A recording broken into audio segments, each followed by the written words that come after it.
April 19 நம்ம தேர்தல் முடிஞ்சதுக்கு அப்புறம் பார்த்தீங்கன்னாக்கா திரையுலகமே ஒரு பரபரப்புன்னு ஆரம்பிச்சிருச்சு. ஒரு பக்கம் தியேட்டர்கள், இன்னொரு பக்கம் வந்து ஆன்லைன்ல வந்து தன்னுடைய அனௌன்ஸ்மெண்ட்டுகள் எல்லாம் வர ஆரம்பிச்சது. அந்த வகையில் பார்த்தீங்கன்னா 22ஆம் தேதி அன்னைக்கு சன் பிக்சர்ஸ் தலைவர் 171 டைட்டில் அனௌன்ஸ்மெண்ட் பண்ணாங்க வித் டீசரோட. அது பார்த்தீங்கன்னா யூஸ்வலான அந்த லோகேஷ் கனகராஜோட பிராண்ட் அதில் இருந்தது. டீசரோட இன்ட்ரோடக்ஷனு, அதுக்கப்புறம் தலைவருடைய யூனிக் ஸ்டைலு, பிளஸ் நமக்கு ஒரு நாஸ்டாலஜிக் மெமரிஸ் மாதிரி தலைவருடைய பழைய படங்கள்ல இருந்து சின்ன ரெஃபரன்சஸ், நினைத்தாலே நிற்கும்ல பாண்டிய பாடல் வரிகள், அதுக்கப்புறம் வந்து தங்க மகள் வந்து இந்த டிஸ்கோன்ற சாங்கு, இப்படிதான் எல்லாம் ரசிகர்கள் ஒவ்வொருத்தரும் டிகோட் எல்லாம் பண்ணி நிறைய பேரை வந்து கூலி படத்தோட கொண்டாட்டத்தை ஆரம்பிச்சு ஒரு பக்கம் வைரலா போயிட்டு இருந்தது. இன்னொரு பக்கம் பாத்தீங்கன்னாக்கா தியேட்டர்காரங்களுக்கு ஒரு பக்கம் கொண்டாட்ட ஆரம்பிச்சிச்சு. 19 போன வெள்ளிக்கிழமை அன்னைக்கு தேர்தல் முடிவுது. சனிக்கிழமை பாத்தீங்கன்னாக்கா ஏஎம் ரத்னம் தயாரிப்பாளர், அவர் தயாரிச்ச படங்கள் எல்லாமே வந்து கோல்டு தான். அவர் ஒரு கோல்டு மைன் கூட சொல்லலாம். அவரு வந்து ஒரு இடைவெளிக்கு அப்புறம் தளபதி விஜய், த்ரிஷா அவர்கள் நடிப்பில், தர்ணி அவர்கள் இயக்கத்தில் வெளிவந்த மாபெரும் வெற்றி கண்ட கில்லி என்ற படத்தை ரீரிலீஸ் பண்றாரு டிஜிட்டல்ல. இதான் ஃபர்ஸ்ட் டைம் ரிலீஸ் ஆகுது. அது பாத்தீங்கன்னா ஒரு புது படத்தோட ரிலீஸ் மாதிரியே ரெடி பண்ணி அனௌன்ஸ்மெண்ட்லாம் கொடுத்து ப்ராப்பரா தியேட்டர்ஸ் எல்லாம் எடுத்து ஆல் ஓவர் பாத்தீங்கன்னாக்கா இந்த படத்தை 300க்கும் அதிகமான தியேட்டர்களில் ரிலீஸ் பண்ணியிருக்காரு. ரிலீஸ் பண்ணது மட்டும் இல்லை, அதுக்குண்டான வரவேற்பும் கிடைச்சதுன்னு சொல்லணும். குறிப்பா அந்த 20ஆம் தேதியிலேருந்து அந்த முதல் வாரமே பல ஊர்களில் புதுப்பட லெவலுக்கு கொண்டாட்டமாகவே இருந்துட்டு இருந்தது. தொடர்ந்து அந்த ஃபர்ஸ்ட் சனி ஞாயிறு திங்கள் மட்டும் இல்லைங்க, அந்த வீக் டேஸ் முதல் கொண்டு அது கண்டினியூ ஆச்சுன்னு ஏஎம் ரத்னம் அவர்கள் அவ்வளோ சந்தோஷமா சொல்லிட்டு இருந்தாரு. சார் ஒரு ரெக்வஸ்ட் சார், நிறைய நீங்க அரசியலுக்கு மக்களுக்கு டைப் பண்ணுங்க, வருஷத்துக்கு ஒரு படமாவது ஒரு படமாவது பண்ணுங்க. அதாவது ஸ்டேஜ்ல பூஸ்ட் பண்ணுவாங்க அந்த ஆடியன்ஸோட செலிப்ரேஷன். சரி, வியாபாரம் எல்லாம் தாண்டி அந்த செலிப்ரேஷன் வந்து என்னையும் ஒரு ரசிகனா பூஸ்ட் பண்ணுறதுக்கு தொடர்ந்து படம் பண்ணிக்கிறேன். உண்மையிலே என்னை பொறுத்த வரைக்கும் ஒரு தயாரிப்பாளர் தான் விநியோகிச்ச படமா இருந்தா கூட அவங்க வந்து அதில் வெற்றி காணும் போது எனக்கும் அது தனி ஒரு அலாத இன்பம் கிடைக்கும். என்னன்னா ஒருத்தர் ஜெயிச்சாங்க அப்படின்ற சந்தோஷம் எனக்கும் அது ஒரு ஏதோ நான் ஜெயிச்ச மாதிரி ஒரு ஃபீலிங் எனக்கு எப்பவுமே கிடைக்கும். இப்போவும் அந்த மாதிரி தான் நான் அதை பார்க்குறேன். ஏன்னா ஏஎம் ரத்னம் அவர்கள் பார்த்தீங்கன்னா ஒரு தயாரிப்பாளராக மட்டுமே அது படங்களை தயாரிக்கல, ஒரு நல்ல ரசிகரும் கூட. நல்ல ரசனையோட அந்த படத்துக்கு எங்கெங்க என்ன செலவு தேவையோ அதில் வந்து கொஞ்சம் கூட காம்ப்ரமைஸ் பண்ணிக்காம அப்படி தயாரிக்கப்பட்ட அவருடைய படங்கள் தான் இந்த பழைய படங்கள் எல்லாமே. அந்த சூர்யா மூவி சார்பில் தயாரிச்ச படங்கள் அது எல்லாமே கோல்ட் மைன் தான் சொல்லணும். இப்போ இந்த கில்லி படம் இப்போ இங்க தமிழ்நாட்டில் ரிலீஸ் பண்ணாரு. இதுக்கு சில மாதங்களுக்கு முன்னாடி பாத்தீங்கன்னாக்கா 7G ரெயின்போ காலனி என்ற படத்தை தெலுங்குல வந்து ரிலீஸ் பண்ணாரு. அது ஒரு மாபெரும் வெற்றி கண்டிருக்கு. அந்த வெற்றியோட வரவேற்புக்கு அப்புறம் பாத்தீங்கன்னாக்கா ரெயின்போ காலனி 2 அப்படின்றத இப்போ செல்வராகவன் அவர்கள் இயக்கத்தில் படப்பிடிப்பு நடந்துட்டு இருக்கு. அது விரைவில் ரிலீஸ் ஆகும்னு நினைக்கிறேன், இந்த இயர் எண்டு இல்ல அடுத்த வருஷம் ஓப்பனிங்குள்ள. இது ஒரு பக்கம்.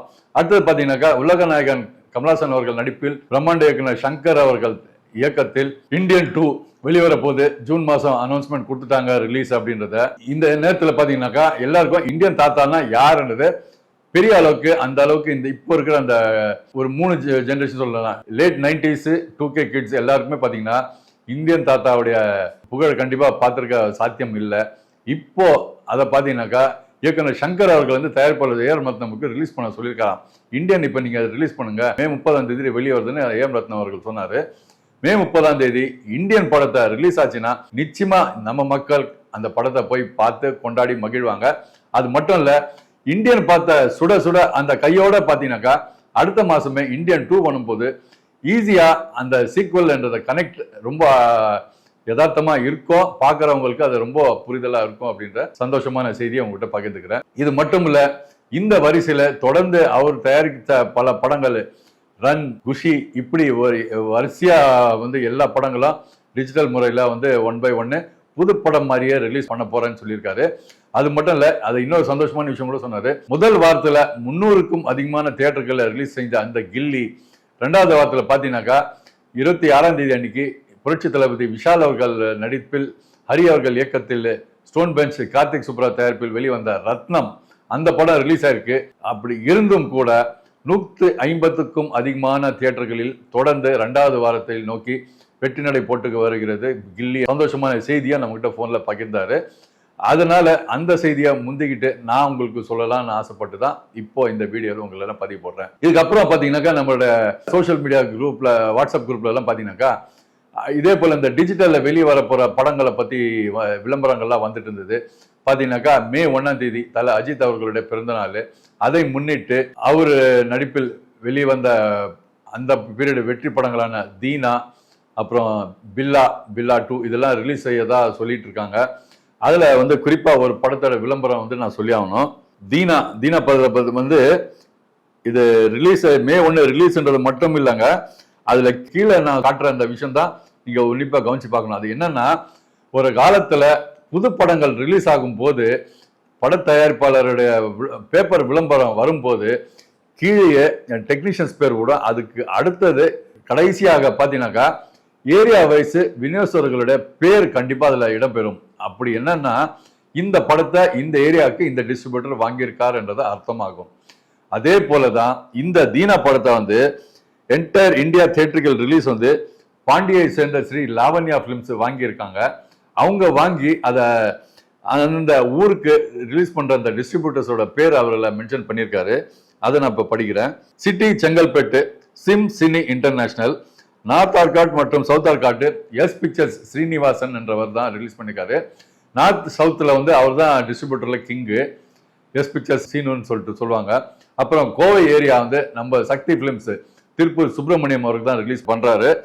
அப்புறம் TD Karpagam pictures, Madurai Sithu Meena movies, Salem Om Pachaiyamma films, TK Srinivasa enterprises, Karnataka Swagath enterprises, Kerala Sri Lavanya films இவரே ரிலீஸ் பண்ணியிருக்காரு.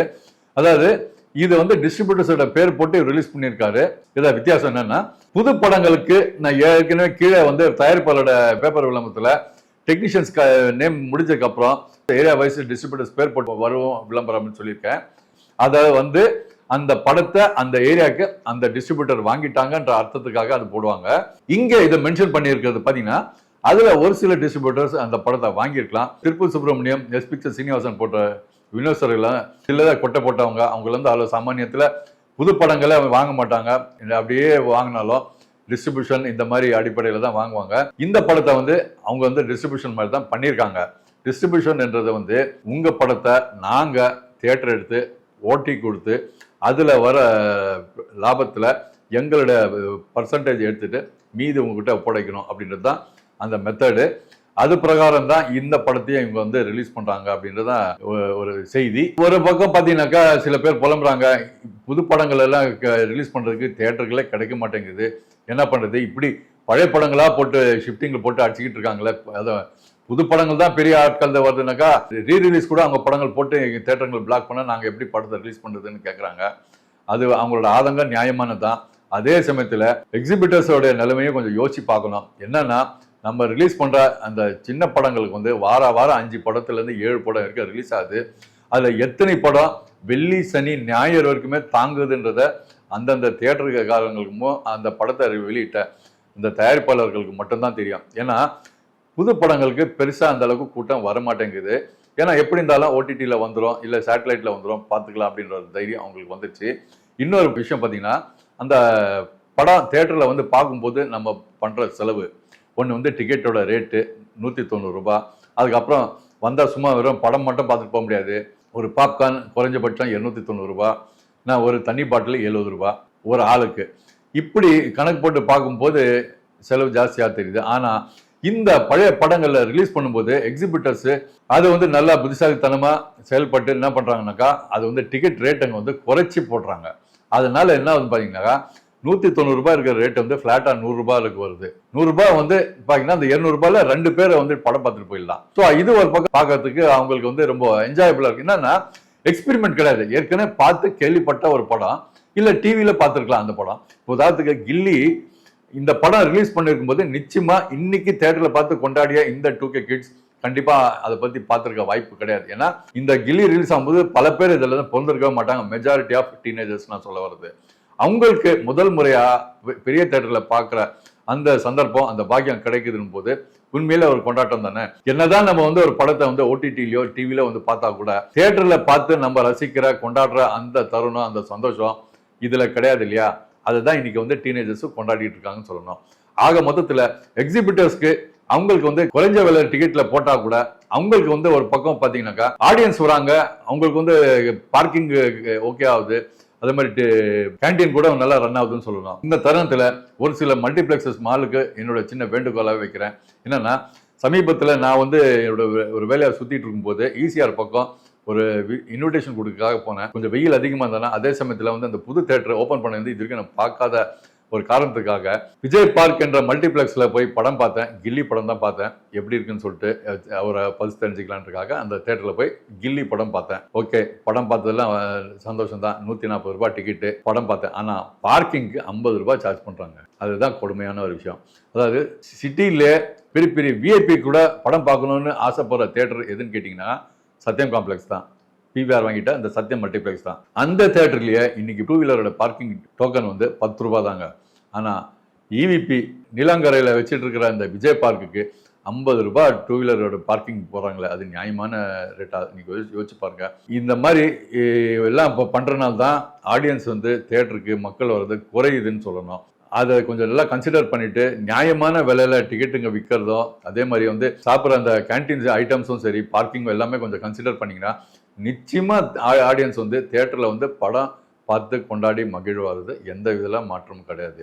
இன்னொரு விஷயம் பார்த்தீங்கன்னாக்கா, தயாரிப்பாளர்கள் சைடில் கொஞ்சம் யோசிக்க வேண்டிய ஒரு விஷயம் வந்து அந்த ஓடிடி பிளாட்ஃபார்ம் வந்து இப்போ நார்த் இந்தியாவில் பண்ணியிருக்கிற மாதிரி அந்த ஓடிடியில் ஸ்ட்ரீமிங் ஆகிற பீரியட் எக்ஸ்டென்ஷன் கொஞ்சம் தள்ளி வச்சாக்கா நிச்சயமா வந்து தியேட்டருக்கு வந்து ஆடியன்ஸ் பார்ப்பாங்க. ஏன்னா உடனே வர்றதுன்றனால தான் நிறைய பேர் வந்து சரி ஓடிடியில் வந்துட்டு பார்த்துக்கலாம் அப்படின்ற இதில் வருவாங்க.